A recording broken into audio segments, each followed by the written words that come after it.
Hello friends, स्वागत आहे तुमचं माझ्या चॅनलमध्ये. तर मी आज बनवणार आहे पालकाचे धपाटे. तर मी इथं पालक व्यवस्थित स्वच्छ करून घेतलेले आहे. स्वच्छ करून व्यवस्थित कापून घेतलेली आहे. छोटी छोटी अशी कापून घ्यायची. त्याच्यानंतर मी इथं 1 वाटी गव्हाचं पीठ, 1 वाटी ज्वारीचं आणि 1 वाटी बेसन पीठ घेतलेलं आहे. आणि पालक स्वच्छ धुवून त्याच्यामध्ये कापून टाकायची आहे. कापून टाकल्याच्या नंतर इथं मला पेस्ट करायची होती. मिरची, लसूण, कोथिंबीर, जिरे आणि ओवा याची पेस्ट करून घेतली. मी पेस्ट करून घेतल्याच्या नंतर त्याच्यामध्ये टाकून घेतली. पालक वगैरे त्याच्यामध्ये टाकल्याच्या नंतर मी पेस्ट टाकून घेतली.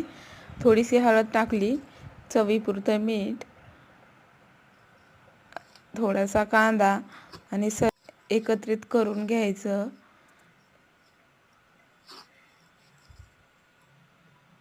एकत्रित झाल्याच्या नंतर ते पीठ असं मळून घ्यायचं. बघू शकता किती छान मळून घेतलेलं आहे मी.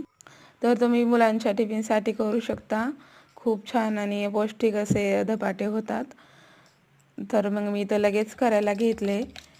थोडंसं अर्धा तास पीठ ठेवलं होतं मी साईडला. नंतर करायला घेतले. बघू शकता किती छान कलर वगैरे आलेला होता.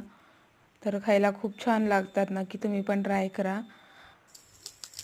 तर इथे मी करून घेत होते. बघू शकता किती छान कलर आलेला होता. तर दही धपाटे खायला खूप छान टेस्टी लागतात. तुम्ही पण नक्की एकदा ट्राय करा. माझी रेसिपी तर आवडली असेल तर लाईक करा, शेअर करा आणि माझ्या चॅनलला सबस्क्राईब केलं नसेल तर सबस्क्राईब करा. चला तर व्हिडिओ